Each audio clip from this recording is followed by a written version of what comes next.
Today, the Panama Canal stands as a powerful example of human determination and innovation. It shows how people can overcome natural obstacles through planning, technology, and cooperation. The project required enormous effort and sacrifice, but it also reshaped the way the world moves goods and connects distant regions. Beyond engineering, the canal also plays an important role in international relations and global commerce. Control of such an important transportation route can influence trade patterns and economic growth.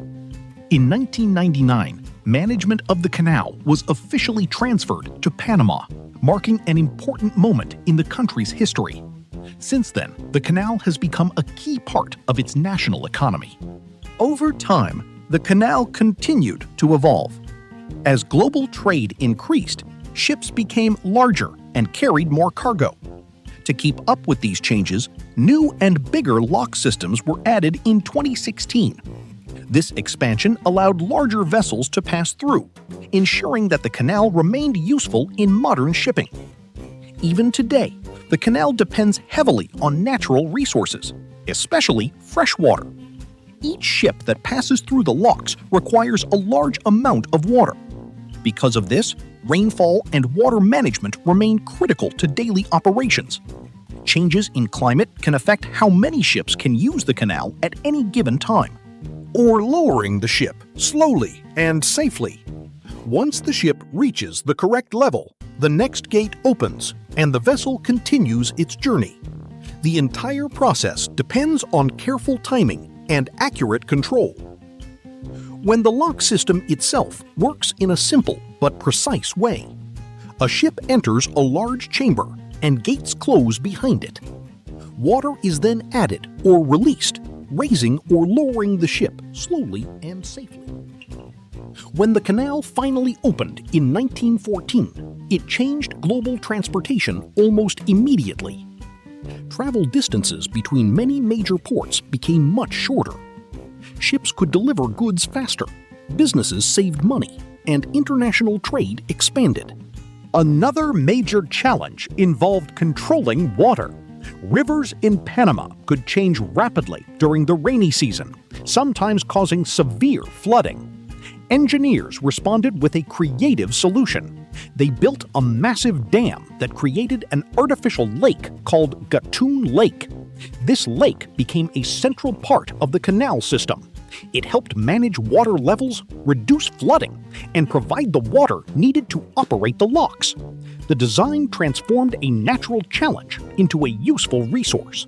With these improvements, the most demanding phase of the project began. One of the toughest tasks was cutting through a mountainous area known today as the Culebra Cut. Workers used powerful machines, explosives, and rail systems to remove enormous amounts of soil and rock. Even with modern equipment, the terrain remained unstable. Landslides often forced crews to repeat the same work again and again.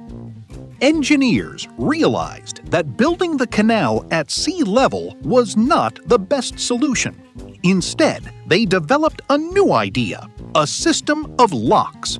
These locks would act like giant water elevators, lifting ships up to a higher level and then lowering them back down on the other side.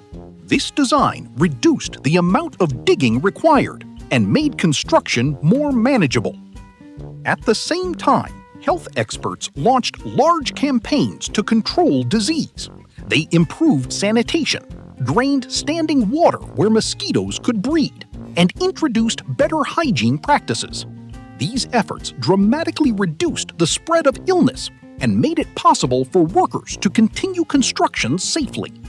At the beginning of the 20th century, a new effort began when the United States decided to continue the project. Their interest was not only economic, but also strategic. A canal connecting the two oceans would allow ships, including naval vessels, to move quickly from one side of the continent to the other. However, success required solving two major problems: engineering and public health. Another challenge came from the original design plan. The French wanted to build the canal at sea level, similar to the Suez Canal.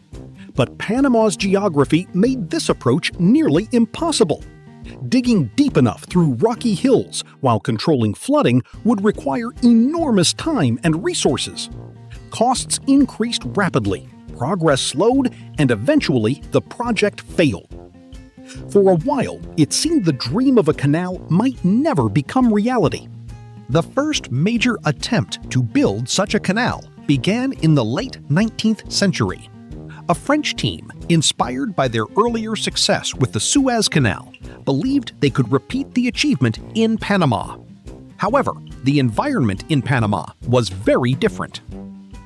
Unlike the flat deserts of Egypt, Panama was covered in dense jungle and rugged hills. Heavy rainfall often caused rivers to rise quickly, leading to flooding and landslides. Construction became extremely difficult. Workers also faced a serious threat from diseases such as yellow fever and malaria. At that time, medical knowledge about these illnesses was limited, and many workers became sick. Eventually, engineers and leaders began to imagine a bold solution. Instead of going around the land, they would create a waterway straight through it. The idea was not based on adventure or romance. It was driven by practical needs. A shorter route would save time, reduce costs, and improve the movement of goods and naval forces. In simple terms, it would make global transportation faster and more efficient.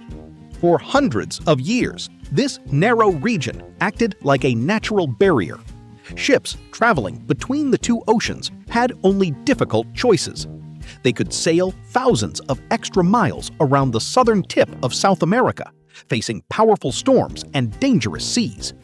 Another option was to unload cargo, move it across land, and then reload it onto another ship. Both methods were slow, risky, and extremely expensive. When people look at a world map, one narrow strip of land immediately stands out. It is the place where two massive oceans, the Atlantic and the Pacific, come very close to each other. This land bridge is known as the Isthmus of Panama. In this video, we explain why it was created, how it was dug, the challenges that almost stopped everything, and how it really works today. From the rock cut to the giant water elevator that lifts ships, the story that changed the world's shipping routes.